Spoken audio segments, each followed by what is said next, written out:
எல்லாருக்கும் வணக்கங்க. வாங்கி இன்னைக்கு ஒரு சூப்பரான அறுவடை இருக்குது. அதுக்கு முன்னாடி இன்னைக்கு ஒரு 2 விதமான ரோஸ் வந்து சூப்பராக பூத்துருந்துச்சுங்க. இது வந்து பட்டன் ரோஸு, இது வந்து கோல்டன் கலர் ரோஸு. இன்றைக்கி நம்மளோட அறுவடை வந்து பார்த்திங்கன்னா, கத்திரிக்காய் நம்ம எதிர்பார்க்காத அளவுக்கு சர்ப்ரைஸ் பண்ணிருச்சுங்க. ரொம்பவே சூப்பரான ஒரு அறுவடையாக இருந்துச்சு. இன்றைக்கி நம்ம வந்து இந்த பாம்பு கத்திரியிலிருந்து தாங்க அறுவடையை ஆரம்பிக்க போகிறோம். இடையில கொஞ்சம் இந்த கத்திரிக்காய் வந்து ஸ்டாப் ஆயிடுச்சு அப்படியே. இப்போ மறுபடியும் பார்த்திங்கன்னா பிஞ்சுகள் வச்சு காய்கள் வர ஆரம்பிச்சிருக்குங்க. இன்றைக்குமே இந்த கத்திரிக்காய் கொஞ்சம் நிறையவே கிடச்சிருந்தது. இந்த கத்திரிக்காய் செடி பார்த்திங்கன்னா ஒரு 3-4 செடி தாங்க இருக்குது. அதில் வந்து இப்போ அப்படியே காய்கள் வந்துட்டுருக்குது. பச்சை கத்திரியும் சிவப்பு கத்திரியும் போட்டி போட்டுட்டு காய்கள் வைக்க ஆரம்பிச்சிருச்சுங்க. பச்சை கலர் கத்திரிக்காய் நிறையவே அறுவடை வந்து இன்றைக்குமே வந்திருந்தது. இதுக்கு முன்னாடியே நம்ம 2 வெரைட்டி கத்திரிக்காயுமே பார்த்திங்கன்னா பக்கத்தில் தான் கொடுத்துருந்தோம். இன்றைக்கும் அப்படி தாங்க அறுவடையே பண்ண முடியல, ஏன்னா டைம் ஆயிடுச்சு. அதுக்கு மேலே நம்ம ஒரே முட்டை பறித்தோம் அப்படின்னாலுமே யாருக்கு கொடுக்குறதுன்னு தெரிலங்க. இது வந்து நான் ஒரு 5-6 பேர்த்து தான் கனெக்ட் பண்ணி தான் கொடுத்துட்டு அதுக்கப்புறம் அடுத்த நாள் பறித்து மீதி என்ன பண்ணலான்னு யோசிக்கலான்னு சொல்லிட்டு டைமும் ஆயிடுச்சுன்ட்டு வந்துட்டோம். இன்னும் ஒரு சில கத்திரிக்காயெல்லாம் நம்ம அறுவடை பண்ணவே இல்லைங்க. அதுக்கப்புறம் இன்றைக்கி வந்து பாம்பு கத்திரி ஓரளவுக்கு இருந்துச்சு, அதை வந்து நம்ம அறுவடை பண்ணிகிட்ருக்குறோம். இந்த கலர் வந்து உங்களுக்கு எல்லோ கலரில் தெரியல, ஆனால் நல்ல க்ரீன் கலருங்க. அது வெயில்னால உங்களுக்கு அந்த மாதிரி தெரியலாம். இதில் ஒரு சில காய்கள் விதைக்காக விட்டுருந்தேங்க. அந்த விதைக்காக விட்ட நல்ல நீட்டுப்போக்கான காயில் வந்து ஒரு காய் பார்த்திங்கன்னா கரெக்டாக மண்ணில் போய் முட்டிக்குச்சுங்க. அதை வந்து அப்புறம் அறுவடை பண்ணிட்டோம்.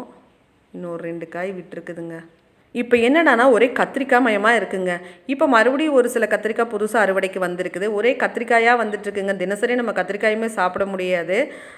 ஸ்டார்டிங்கில் வந்துட்டு நான் அந்த பச்சை கத்திரி வந்து எப்படி வரும் அப்படின்னு தெரியலங்க. ஏன்னா வராத மாதிரியே இருந்துச்சு. நான் மறுபடியும் விதை போட்டு எடுத்து ஒரு சில நாற்றுகளெல்லாம் நடவு பண்ணேன். கத்திரிக்காய் செடியெல்லாம் நம்ம தேவைக்கு ஒரு 2 செடி 3 செடி அந்த மாதிரி தான் வச்சுக்கணும். அது மட்டும் இல்லாமல் நம்ம இந்த டைம் வந்துட்டு எக்ஸ்ட்ரா 2 வெரைட்டியும் வச்சதுனால செடிகள் வந்து இன்னும் வந்து கத்திரிக்காய் அதிகமாக வந்து வர ஆரம்பிச்சிருங்க. அந்த செடியிலிருந்து வரும். ஒரே கத்திரிக்காயாக இருக்குங்க. நான் இதுக்கு முன்னாடியே நம்ம வீடியோவில் சொல்லியிருப்பேங்க, நான் எல்லா செடிகளும் குறைவான அளவில் என்னோடய தேவைக்களவாக தான் நடவு பண்ணுறேன் அப்படின்னு தான் சொல்லியிருப்பேன். ஆனால் இந்த கத்திரிக்காய் வெரைட்டிஸ் எல்லாம் நம்ம ஃபஸ்ட் டைம் வாங்கி ட்ரை பண்ணதால் ஒரு சில நாற்றுக்கள் சரியாக வரல அப்படிங்கிறதுனால நான் மறுபடியும் போட்டு எடுத்து நடவு பண்ணதுனால தான் இப்போது நிறைய வந்து அறுவடை வந்துட்டுருக்குங்க. கத்திரிக்காயை பொறுத்த வரைக்கும் நம்ம என்ன பண்ணலாம் அப்படின்னு பார்த்தீங்கன்னா, நல்ல வெரைட்டியாக ஒரு 2-3 வெரைட்டி வந்து நம்ம தேர்ந்தெடுத்து வச்சுக்கலாங்க. பாருங்கள், இந்த மாதிரி நீளமான கத்திரிக்காய் வெரைட்டிஸில் ஒன்று, அதுக்கப்புறம் நல்லா டேஸ்ட்டாக குழம்பு வைக்கிறதுக்கு நல்லா இருக்கக்கூடிய வெரைட்டியில் 1-2 அந்த மாதிரி நம்ம பார்த்து செலக்ட் பண்ணி வச்சுட்டு, அதில் வந்து நமக்கு அப்பப்போ கரெக்டான நேரத்துக்கு ஒரு 2-3 செடி இருந்தால் போதுங்க நம்ம வீட்டு தேவைக்கு. அதுக்கு அதிகமாக வந்து நம்ம போடக்கூடாது. இப்போ நான் மறுபடியும் போட்ட நாற்று எல்லாமே கூட வந்து தான் இப்போது காய் வந்து அதிகமாக கிடச்சிட்ருக்கு. நமக்கு எந்த அளவுக்கு தேவையோ ஒரு 2-3 கத்திரிக்காய் செடி இருந்தால் போதுங்க. அதிலிருந்து விதைகளை சேகரித்து மறுபடியும் நம்ம அதையே யூஸ் பண்ணிக்கலாம். அடுத்ததாக இன்றைக்கி வந்து முள்ளங்கியுமே அறுவடைக்கு இருக்குங்க. இந்த முள்ளங்கி நான் நடவு பண்ணுறப்பவே வீடியோவில் சொல்லியிருப்பேன்னு நினைக்கிறேங்க. இது வந்து கொத்தவே முடியலைங்க. இந்த இடம் ரொம்ப இறுகி போயிருந்துச்சு. தண்ணி விட்டு நம்ம கொத்தி விடுறதுக்கும் வழி இல்லைங்க. அதனால் வந்து நம்ம என்ன பண்ணோம் அப்படின்னா லைட்டாக ஒரு கொத்திட்டு அப்படியே போட்டிருக்கோம். ஆனால் முள்ளங்கிக்கெல்லாம் நம்ம மண் வந்து பார்த்திங்கன்னா நல்லா பொலன்னு லூஸாக இருந்து நல்லா இருந்துச்சு அப்படின்னா சூப்பராக வருங்க. நல்லா நீளமாக வரும். இப்போ இதில் பார்த்திங்கன்னா ஒரு சிலதெல்லாம் நல்லா நீளமாக இருக்குங்க, ஒரு சிலதெல்லாம் பார்த்திங்கன்னா கொஞ்சம் சின்னதாக இருக்கும். நம்ம அன்றைக்கி கொத்தி விடுறதுக்கெல்லாம் டைம் இல்லைங்க. ஏன்னா புயலுக்கு சொல்லியிருந்தாங்க. அதனால் மழை வர்ற மாதிரி கருக்கள் கட்ட ஆரம்பிச்சிருச்சு. சீக்கிரமாக நடவு பண்ணலான்னு சொல்லி லேசாக வெட்டிட்டு அப்படியே வந்து நடவு பண்ணி விட்டுட்டு கிளம்பிட்டேங்க. வீட்டு தேவைக்கு அப்படிங்கிறதுனால நம்ம பெருசாக எதுவும் யோசிக்கல. நீங்கள் கரெக்டாக பண்ணணும் அப்படின்னு நினச்சிங்கன்னா நல்ல விதைகளாக பார்த்து வாங்கிட்டு மண்ணை வந்து நல்லா கொத்தி விடணுங்க. மண் நல்லா லூஸாக இருக்கிற மாதிரி ரெடி பண்ணி கரெக்டாக நட்டிங்க அப்படின்னா நல்லா அறுவடை எடுக்கலாங்க. அதே மாதிரி சீக்கிரமாகவே அறுவடைக்கும் வர்றதால புதுசாக செடிகள் வளர்க்கணும் அப்படின்னு நினைக்கிறவங்க கூட இந்த முள்ளங்கியை வந்து நீங்கள் ட்ரை பண்ணலாம். ரொம்ப ஈஸியாகவே நல்லா வளர்ந்து வந்து அறுவடை கொடுக்குங்க. ட்ரை பண்ணி பாருங்கள். அடுத்து தான் நம்மளோட பச்சை கத்திரி தாங்க பார்த்துட்ருக்கோம். ஒரு சில செடிகள் வந்து நல்லா இருக்குது, ஒரு சில செடிகள் ஒரு மாதிரி இருக்குது. ஆனால் பச்சை கலர் கத்திரிக்காய் இன்றைக்கி அறுவடை வந்து பார்த்திங்கன்னா ஐயோ முடியலைங்க. அவ்வளோ காய்கள் வந்து நமக்கு அறுவடை கொடுத்துருந்து இந்த செடிகளில் மட்டுமே.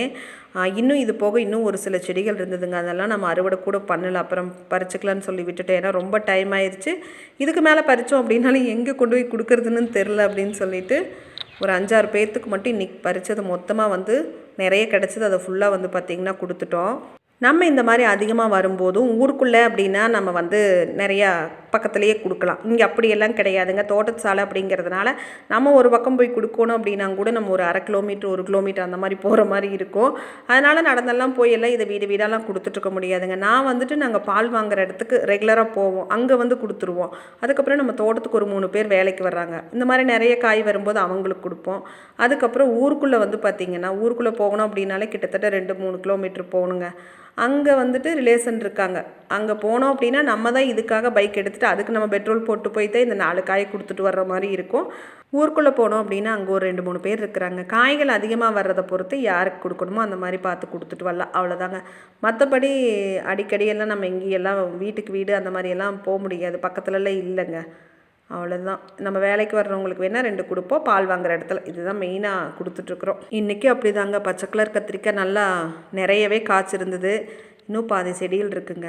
இன்றைக்கி பிடுங்கினதெல்லாம் இவங்களுக்கு வந்து ஷேர் பண்ணி கொடுத்தாச்சு. அடுத்ததாக இன்னும் கொஞ்சம் இருக்குங்க. அது வந்து ஞாயிற்றுக்கிழமை அன்னைக்கு ஒரு விசேஷம் இருக்குது. அங்கே போகும்போது அந்த மீதியெல்லாம் பறிச்சுட்டு போயிடலாமா அப்படின்னு யோசிச்சுட்ருக்கிறேன். அது இன்னும் என்ன பண்ணுறது அப்படின்னு முடிவு பண்ணலைங்க.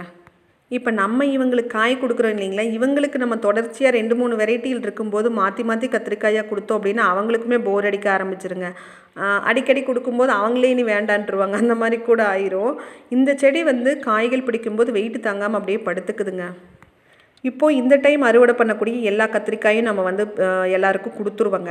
இதுக்கு அடுத்ததாக ஒரு 4 நாள் கழித்து மறுபடியும் இந்த கத்திரிக்காயும் நமக்கு அறுவடைக்கு வரும். இது போக சிவப்பு கலரு, பாம்பு கத்திரி, புதுசாக நடவு பண்ணி இருக்கக்கூடிய கத்திரிக்காய் அப்படின்னு சொல்லிட்டு இன்னும் லிஸ்ட்டு பெருசாக தான் போக அது எல்லாமே அறுவடைக்கு வரும். இதில் நம்ம யாருக்கு கொடுத்தோம் அப்படின்னாலுமே ஒரு சில கத்திரிக்காய் தான், ஏதோ ஒரு கத்திரிக்காய் தான் யூஸ் பண்ண முடியும். மற்றபடி தினமும் கத்திரிக்காயும் சாப்பிட முடியாது. அப்படிங்கும்போது நமக்கு வந்து அதிகமான கத்திரிக்காய் வந்து கிடைக்கும். இந்த மாதிரி நீங்கள் நடவு பண்ணும்போது எந்த காய்கறிகள் அதிகமாக வருது அப்படின்னாலுமே நல்லா வெயில் காலமாக இருக்கிற பட்சத்தில் நம்ம வந்து வத்தல் போட்டு வச்சுக்கலாங்க. கத்திரிக்காய் வத்தல், பாவக்காய், அதுக்கப்புறம் கொத்தவரங்காய், இந்த மாதிரி எந்த காய்கள் உங்களுக்கு அதிகமாக இருக்கோ நம்ம வந்து வத்தலாக போட்டு வச்சிட்டோம் அப்படின்னா ரொம்ப நாள் வச்சு யூஸ் பண்ணிக்கலாம். காய்களே இல்லை அப்படிங்கிற நேரத்தில் கூட அந்த மாதிரி வத்தல் நம்ம வந்து யூஸ் பண்ணிக்கலாங்க. அந்த மாதிரி நம்ம போட்டு வச்சுக்கலாம். நானுமே அடுத்த வாரம் வெயிலெல்லாம் எப்படி இருக்குது அப்படிங்கிறத பார்த்துட்டு இப்போ நமக்கு ஊதா கத்திரியும் நீ வந்து அறுவடைக்கு வந்துருங்க.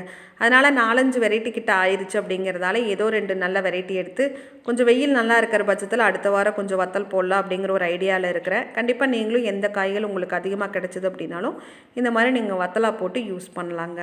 இன்றைக்கி அவரைக்காயுமே இருந்ததுங்க, அதையும் அறுவடை பண்ணியாச்சு. பக்கத்துலேயே கொஞ்சம் இந்த செடியில் பீன்ஸ் இருக்குங்க, அதையும் நம்ம அறுவடை பண்ணிக்கலாம். பீன்ஸும் அப்படி தாங்க. நம்ம இதுக்கு முன்னாடி ஒரு செடியிலேயே பார்த்திங்கன்னா 2-3 டைம் நல்ல அறுவடை வந்து கிடச்சிருந்ததுங்க. இப்போ கொஞ்சம் கம்மியாயிருச்சு காய். ஸ்டார்டிங்கில் நல்லா நிறையவே இருந்துச்சு, இப்போது ஓரளவுக்கு இருக்குதுங்க. உண்மையாகவே ஒரு 4 செடி நம்ம வச்சு நல்லா வந்துட்டாலே போதுங்க, நம்ம வீட்டு தேவைக்கு போதுமானதாக இருக்கும். நான் அதனால தான் திரும்பவும் கூட உங்ககிட்ட இந்த அறுவடையும் நான் காட்டுறேன். ஏன்னா மறுபடியும் எப்படி வந்துட்டுருக்குது அப்படிங்கிறத பார்க்கலாம். ஒரு செடியிலேயே நம்மளுக்கு ஓரளவுக்கு கிடைக்குது இல்லையா, அது போதும் அப்படின்னு நம்ம நினைக்கலாங்க. அந்த மாதிரி 4 செடி நல்லா வந்தால் போதுங்க. அடுத்ததாக நம்ம பார்த்துட்ருக்கக்கூடியது செரி டொமேட்டோ தாங்க. இந்த தக்காளி வந்து நம்ம இந்த டைம் தாங்க ட்ரை பண்ணியிருக்கோம். இந்த குட்டி குட்டியாக இருக்குது செரி தக்காளின்னு சொல்லுவாங்க இல்லைங்களா, அதுதான் வச்சு விட்டுருக்கேன் நான். இதில் வந்து இன்றைக்கி ஒரு 2-3 பழம் வந்து கொஞ்சம் பழுத்து இருந்ததுங்க. 1-2 அப்படியே வெடித்து கூட போச்சு. அதை கொஞ்சம் நம்ம இன்றைக்கி பறித்து எடுத்துக்கலாம். ஃபஸ்ட் டைம் வந்து நான் இந்த வெரைட்டி தக்காளி வந்து நடவு பண்ணியிருக்கேங்க. தக்காளியில் நிறைய விதமான ரகங்கள் வந்து சொல்கிறாங்க. இருந்தால் கூட பார்த்திங்க அப்படின்னா நான் அந்தளவுக்கு எந்த வெரைட்டிஸும் ட்ரை பண்ணதே கிடையாதுங்க. ஃபஸ்ட் டைம் இது மட்டும் நம்ம இப்போ தான் ட்ரை பண்ணியிருக்கோம். காரணம் என்ன அப்படின்னு சொல்லி பார்த்திங்கன்னா, பலவிதமான தக்காளி ரகங்கள் இருந்தாலுமே நம்ம வந்துட்டு நம்மளோட சமையலுக்கு ஏற்ற மாதிரி இருக்கக்கூடிய, நம்ம இவ்வளோ நாளாக சாப்பிட்டு பழகின தக்காளி தான் நமக்கு பிடிக்குங்க. அதனால் நம்மளோட நாட்டு வெரைட்டி தக்காளியில் நீங்கள் ஒரு நல்ல வெரைட்டியாக 2 வெரைட்டி பார்த்து எடுத்து அதை தொடர்ந்து நீங்கள் உங்கள் சமையலுக்கு யூஸ் பண்ணுற மாதிரி நடவு பண்ணிக்கலாங்க. மற்றபடி நிறைய விதமான தக்காளிகள் இருக்குது. அதெல்லாம் பார்த்திங்கன்னா ஒன்று வந்து இனிப்பாக இருக்கலாம், ஒவ்வொன்றும் ஒவ்வொரு டேஸ்ட்டில் இருக்கலாம். அதெல்லாமே நம்மளோட சமையலுக்கு சூட் ஆகும் அப்படின்னு சொல்ல முடியாது. சிலதெல்லாம் ஜாம் பண்ணுறதுக்கு நல்லா இருக்கலாம். அப்புறம் அந்த தக்காளி நட்டின காரணத்துக்காக நீங்கள் வந்து ஜாம் பண்ணுற மாதிரி ஆயிரும். அதனால் நமக்கு ஏற்ற ரகமாக பார்த்து நம்மளோட சமையல் டேஸ்ட்டுக்கு ஏற்ற மாதிரி நம்ம நடவு பண்ணலாங்க. ஒரு சிலர் நிறைய ரகங்கள் நடவு பண்ணுறாங்க. அதெல்லாம் நம்ம சமையலுக்கு சூட் ஆகுமா அப்படின்னு எனக்கு தெரியல. ஏன்னா இப்போ இனிப்பாலாம் இருந்தது அப்படின்னா வெவ்வேறு ஊர்களில் வெளிநாடுகளில் கூட அந்த மாதிரி ஒரு சில தக்காளி ரகங்கள் அவங்க சமைக்கிறத நம்ம பார்த்துருக்கோம். ஆனால் அவங்களோட உணவு அப்படிங்கிறது வேறு. அவங்க வந்து அதை அப்படியே பச்சையாக வச்சு சாப்பிட்றாங்க. நம்ம வந்து அதிகமாக அந்த மாதிரியெல்லாம் நம்ம சாப்பிட்றது கிடையாது. அதனால் நமக்கேற்ற மாதிரி ரகங்கள் பார்த்து வச்சுக்கிறது நம்ம சமையலுக்கு யூஸ் ஆகும். மற்றபடி இப்போ நான் இந்த ரகம் இது ஃபஸ்ட் டைம் ட்ரை பண்ணியிருக்கேங்க. சும்மா பச்சையாக ஒன்று சாப்பிட்டு பார்த்தேன், நல்லா தான் இருந்துச்சு. இது சும்மா ஒன்று வச்சு பார்க்கலாம் அப்படிங்கிறதுக்காக தான் வச்சுருக்கேங்க.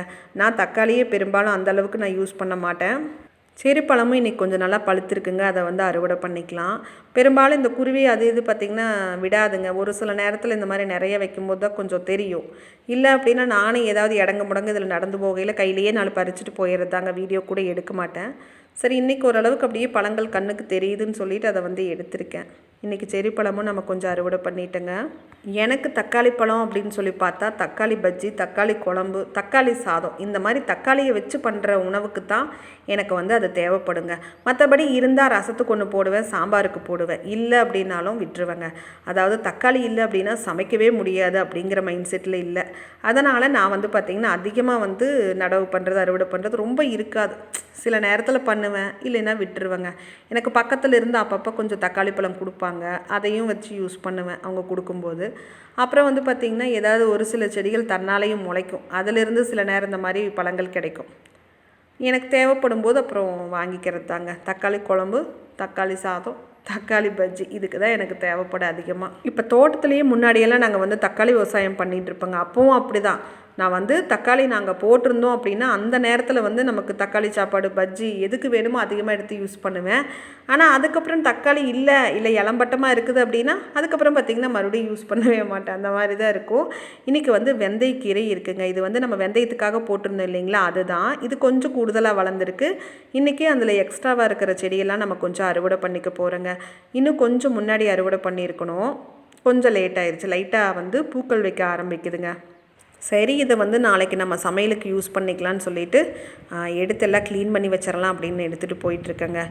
கண்டிப்பாக வெந்தயக்கீரையெல்லாம் ரொம்ப ஈஸிங்க, அதுவும் நல்லாவே வரும். தலை பாருங்களேன் அப்படியே நல்லா ஃப்ரெஷ்ஷாக இருக்குங்க. நம்ம கொஞ்சமாக வெந்தயத்தை எடுத்து நீங்கள் இன்னும் கிட்ட நடவு பண்ணி தண்ணி விட்டுட்டு இருந்தீங்கன்னா போதுங்க. அறுவடை மட்டும் நீங்கள் முன்னாடியே பண்ணுங்கள், ஏன்னா இது கொஞ்சம் பெருசாகிருச்சு. அவ்வளோதாங்க. சூப்பராக வந்து நம்ம வெந்தயக்கீரை அறுவடை பண்ணி எடுத்து நம்ம அதை அழகாக யூஸ் பண்ணிக்கலாம். ட்ரை பண்ணி பாருங்கள். இப்போ நம்ம பார்த்துட்டு இருக்கக்கூடிய மரம் வந்து பார்த்திங்கன்னா சப்போட்டா தாங்க. பனானா சப்போட்டா அப்படின்னு சொல்லிட்டு நான் இதுக்கு முன்னாடி நம்ம வீடியோவில் நிறைய வாட்டி சொல்லியிருப்பேன். இப்போ வந்து அதில் காய்கள் வைக்க ஆரம்பிச்சிருச்சுங்க. உங்களுக்கு நம்ம அறுவடையெல்லாம் பிடிச்சிருக்கு அப்படின்னா வீடியோவுக்கு மறக்காமல் ஒரு லைக் பண்ணிடுங்க. உங்களோட கருத்துக்களை கமெண்ட்டில் போடுங்க. அது வந்து எனக்கு ஒரு பெரிய மோட்டிவேஷனாக இருக்கும். இப்போ நீங்கள் பாருங்களேன், இது பனானா மாதிரி இருக்கா? என் கண்ணுக்கு அப்படி தெரியவே இல்லைங்க. நார்மல் சப்போட்டாவாக தான் இருக்குது. நானும் நம்பி நட்டு வச்சேன். இதில் இன்றைக்கி ஒரு காய் வந்து நல்லா பெருசாக திரண்டிருந்ததுங்க. சரின்ட்டு அதை மட்டும் பறித்து எடுத்தாச்சு. அடப்பாவுமே, இவ்வளோ நாளாக பனானா மாதிரி வருன்ட்டு சரி சின்னதாக இருக்கும்போது தான் நமக்கு தெரியாதோ, பெருசான அந்த சேஃப் மாறுமானெல்லாம் உட்காந்து பார்த்துட்டு இருந்தேங்க. இனி என்ன நினைக்கணும் அப்படின்னா அடுத்த தடவை வைக்கும்போது வருமா அப்படிங்கிற ஒரு டவுட்டுமே நமக்குள்ளே வருது. சரி, நார்மல் சப்போட்டாவாக தாங்க இருந்துச்சு. இன்றைக்கி இதிலிருந்து ஒன்று வந்து நம்ம அறுவடை பண்ணி எடுத்தாச்சு. இன்றைக்கி நம்ம அறுவடை பண்ண காயில் உங்களுக்கு பிடிச்சது எது அப்படிங்கிறத கமெண்ட்டில் சொல்லுங்கள். இன்றைக்கி நம்மளோட சூப்பரான அறுவடை பார்த்திங்கன்னா பச்சை கலர் கத்திரிக்காய் ஒரு பாக்ஸ் நிறைய இருந்ததுங்க ஏறக்குறைய. அதுக்கப்புறமா வெந்தயக்கீரை பாருங்களேன், வெயிலுக்கு வந்தோன்னா வாட ஆரம்பிக்குது. பாம்பு கத்திரியும் நிறைய இருந்துச்சுங்க. முள்ளங்கி, அவரைக்காய், பீன்ஸு, தக்காளி, சப்போட்டா, செர்ரி அப்படின்ட்டு ஒரு சூப்பரான அறுவடையாக இருந்துச்சு. இந்த அறுவடையெல்லாம் உங்களுக்கு பிடிச்சிருக்குன்னு நினைக்கிறேன். பிடிச்சிருந்தது அப்படின்னா வீடியோக்கு ஒரு லைக் பண்ணுங்கள். உங்களோட கருத்துக்களை மறக்காமல் கமெண்ட்டில் சொல்லுங்கள். அடுத்த வீடியோவில் பார்க்கலாம். வீடியோ பார்த்த அனைவருக்கும் நன்றி.